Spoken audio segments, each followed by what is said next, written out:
to my channel. My name is Mateyena and I'm finally back to talk about my thinning hairline. Since I started my YouTube channel, I've been talking about my thinning hairline, and I have like so many new subscribers, so every time I make a video, people are always asking me about it. So my thinning hairline did happen due to wearing braids and weave, like a sew-in weave, and it's mostly due to the micro braids. I remember one time the micro braids were like really trendy and I was wearing them back to back, and unfortunately I was going to braiders that were not being careful with my edges. They just wanted their work to look good on me, as long as their work to look good, because if their work look good on me, people will ask me and I'll say it was from that braiding shop.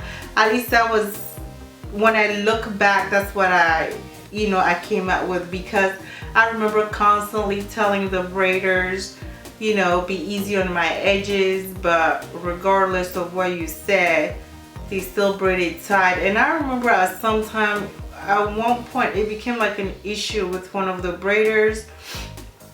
And I remember the last time I stopped going to the braiding shop is because I was trying to tell the braider to be careful with my edges, and then she really did get, an attitude with me, and then she said stuff that I wasn't happy with, because you weren't braiding my hair for free. I'm actually paying you with money that I have worked really hard for, and I'm asking you to be gentle on my edges, and you're not happy with it. And it was becoming an issue. And that was the last time I went to the braiding shop and got my hair done. Ever since then, I have been doing my own hair. Even though my hair has a really thin line, I've been trying to wear like styles like this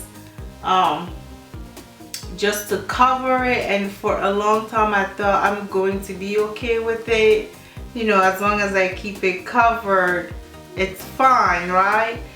And I did get a job. I finally got a job, and I tried to hide my edges as much as possible. I became a nurse, but sometimes when you work 12-hour shift, you're walking, sometimes your hairline might move a little bit, and you're not always aware of it. And sometimes when I'm working in the hospital, I don't want to constantly take my hands and touch my hair just to fix it. So this really got to me, because I started realizing that when I'm talking to people, their eyes are going toward my hairline. And I remember one specific scenario where I was talking to this other nurse, and we're talking about like something very serious, but she kept on looking at my hairline, and she wasn't even being discreet about it. She was like really like looking at it, and I could catch her looking at it. And it was that incident and like so many other incidents. It has caused me to become like very conscious. It started causing me like really low self-esteem in place of work. Like I'm always conscious about what I look like.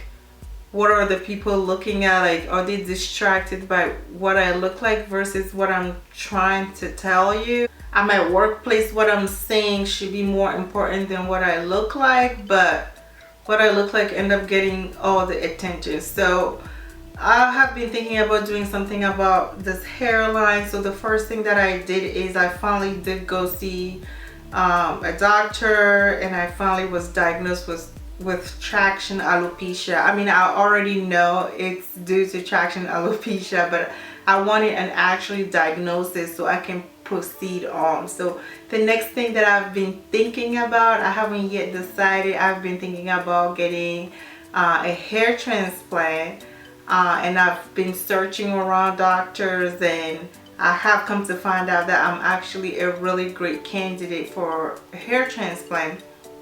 And I have been watching Jasmine Rose here on YouTube. She has had a very successful hair transplant, and she has documented her whole 1-year journey from when she first did it all the way up to like 12 months. So I was able to see that, and I did like so many researches on that. So I'm actually like happy with all my research and everything that I've done. The only thing that I need to do now is make the decision. So to me, I feel like I need to do this for myself. I'm not doing it for anybody. I need to do it for myself. Plus, for a long while, I haven't been wearing my hair the way I want to wear my hair. I keep wearing hairstyle that's like covering and hiding. Some days I just want to wake up and just pull all of my hair back and not worry about what society's gonna see or judge about me. But it's there, like you can't miss it. It's like so obvious, and it's time to do something. It was fine at a point because I could hide it, but it's getting to a point where I can no longer hide it and I'm no longer happy with it. And I do have low self-esteem due to my thinning hairline. And I mean, people are always saying try this, try that. I have tried so many things: coconut oil, castor oil, virgin hair fertilizer, all those things that I've tried, all those remedies that I've tried, they have worked for the rest of my hair, like, and I have talked about it in so many videos. And the virgin hair fertilizer, I had a great result, but for my thinning hairline, nothing is working. And it's time for me to think about taking the aggressive route, which will be hair transplant. And plus, if I could go back, you know, I decided to share my story because if you still have your hairline today, like, take really good care of it. And then if you go to the salon, or letting anybody, whether it's at the salon or at our house, insist that they are careful with your edges. You're paying them, you work really hard, and it's on your head. And if somebody refuses to follow your direction, it's very simple. You can get up and then find another braider that will be gentle with your hair. If I could go back, as a matter of fact, I would have like completely left all my edges out and get up out of a braider's chair and leave. The last time I did that, it was too late. My edges were already gone. But if I could go back early on in my braiding days, you know, from the get-go, I wish I was brave enough or like aggressive enough to stop a braider when they're being so harsh on my hair. Because now, if I decide to go through this surgery, that would be like a lot of money spent for that, when I could have saved it just being a little bit firm and